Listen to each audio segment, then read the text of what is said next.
to our weekly reflection. We're in the holiday season now, though of course we can't really get away from that dark cloud of COVID-19 hanging over us. And our gospel story this morning sees Jesus attempting to get away from it all. He'd had a very busy time in Galilee with crowds following him, even chasing him across the lake to an extent, and the feeding of the 5,000. Perhaps for himself or for his disciples, he decides to try to get away from it all, and he moves out of Israel altogether into the district of Tyre and Sidon. A foreign country is how we would perhaps look at it. But does he get away from it all? Well, he has a very interesting encounter with a local woman there. And our gospel story is going to be read to us this morning by Mary Bentham. This reading is taken from Matthew's Gospel, chapter 15, verses 21 to 28. Leaving that place, Jesus withdrew to the region of Tyre and Sidon. A Canaanite woman from that vicinity came to him crying out, "Lord, Son of David, have mercy on me. My daughter is demon-possessed and suffering terribly." Jesus did not answer a word. So his disciples came to him and urged him, "Send her away. She keeps crying out after us." But he answered, "I was sent only to the lost sheep of Israel." The woman came and knelt before him. "Lord, help me," she said. He replied, "It is not right to take the children's bread and toss it to the dogs." "Yes, it is, Lord," she said. "Even the dogs eat the crumbs that fall from their master's table." Then Jesus said to her, "Woman, you have great faith. Your request is granted." And her daughter was healed at that moment. So Jesus' attempt to get away from it all didn't quite work out. But didn't quite work out because this woman, who was clearly a local woman, a Gentile, was very concerned about her daughter and wanted Jesus to help. She addressed Jesus well. She calls him Lord and Son of David, acknowledging that he was a Jew, different from her. But Jesus initially remained silent. The disciples didn't remain silent. They saw her as a nuisance. They said, "Get rid of her, Jesus. She's almost crying after us." Jesus answered her and said that he hadn't come except for the lost sheep of Israel. That doesn't put the woman off, and she says, "Lord, help me." Again, Jesus seems to rebuff her, and he said, "Oh, well, I can't take the food which is intended for the children and toss it to the dogs." And still the woman comes back, very wittily this time. She says, "And yes, Lord, but even the dogs can have the crumbs from the table of their master." And at this point, Jesus commends her for her great faith and tells her that her wish is granted. And we're told that her daughter had got better from that very point. Jesus dealing with this woman seems very puzzling. Why did he seem to rebuff her? Very difficult to answer. One thing we're sure of is that he wasn't intending not to help her. He eventually did. And it certainly wasn't that she was a Gentile, because Matthew's Gospel tells us of an earlier encounter that Jesus had with a Roman centurion, and he was very ready to help him because of his great faith. We get a clue or two in, first of all, that silence of Jesus, where we can imagine Jesus thinking about how he was going to deal with this woman the best way.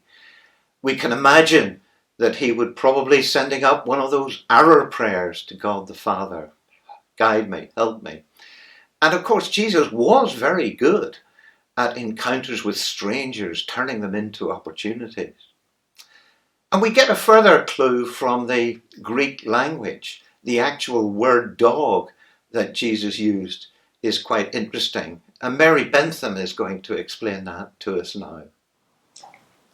The word that Jesus uses for dogs is actually quite interesting because it really means little dogs. The usual word for dogs is kunos. But he uses kunaria, which is a diminutive. In other words, means little dogs or puppies. And the lady from Canaanite that he was talking to uses the same word, puppies. So it seems to have been the custom to let the puppies come in and eat up the crumbs off the floor, a bit like we would, in the old days, send the hens in. So Jesus was actually trying to be quite gentle. In fact, he was also, I think, teasing her in some way. He wasn't trying to belittle her because, in fact, the word for dog used for a woman was like today, the word bitch, not very complimentary. So he was definitely softening it and being much kinder. I agree with Mary. I think Jesus was gently teasing her. After all, we don't know from the written word what the body language was, and I can quite imagine Jesus with a twinkle in his eye as he spoke to this woman. Some people would say that Jesus was simply testing her faith, but I don't think God plays around with us in that sort of way. I think what Jesus wanted to do was to have a deeper conversation with her so that he was building a kind of relationship with her. And that really takes us to our first lesson. And that lesson is that Jesus knows each of us intimately and separately and deals with us according to our needs. He dealt with that Gentile woman very differently from he did the Gentile centurion. He dealt with the woman at the well very differently from he did the blind man from birth. Jesus knows what it is that hurts us. He knows what it is that we desire. He knows what it is that drives us and interests us. And even before we reach out to him in prayer, he's already well acquainted with all that we bring him.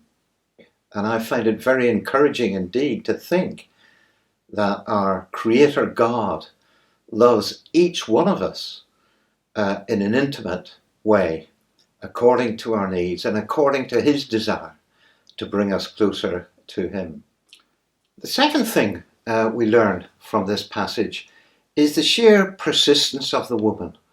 We see that she was absolutely determined to get some help for her daughter, and she was convinced that Jesus was the person to bring her that help. And even though she was rebuffed, she kept coming back, didn't she? Sometimes I think we treat God a bit like a fast food takeaway. We put our requests in, we get the order, and we run off. But of course, we can't deal with God like that. It doesn't work like that. We have to learn to listen to what God is telling us and then perhaps modify our response accordingly. And that's what this woman did. She was listening to Jesus, and each time she was coming back, her prayers hadn't gone away. She was still putting her request in, but it was being modified as she heard and listened to what Jesus was saying to her. The final lesson that we learn from our passage today is the difference in attitude between Jesus and the disciples towards this Gentile woman. The disciples, being men, may have seen her as a woman, being lower status. They certainly might have seen the fact that she was a Gentile of lower status as well, because they were Jews, part of God's chosen people as they saw it. And they certainly saw her as a nuisance and someone that they didn't really want to be bothered with, and they hoped that Jesus would shoo her away.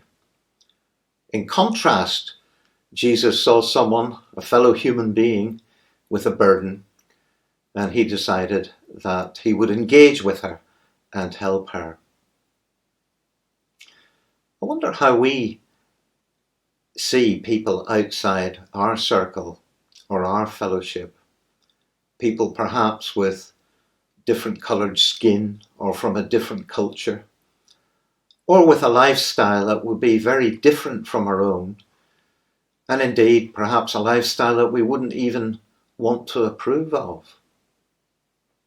And yet that story of Jesus today reminds us that, we mustn't sit in judgment, that when we have the opportunity to meet someone like that, perhaps on our doorstep or in a shop, or someone that is a passerby and asks for directions or something like that, perhaps instead of thinking, oh, this is a bit of a nuisance, perhaps we should, like Jesus, send up a narrow prayer to God and see it as an opportunity to engage with someone different, to learn something about them, to encourage them, and to bring in some way the light of Jesus into their lives, perhaps by our words or perhaps with some help that we can give. Well, at the end of that conversation, Jesus commended the woman for her great faith, and her prayers were answered. Now we have a chance to share our prayers with our wonderful God as we listen to the Taizé chant, O Lord, hear my prayer.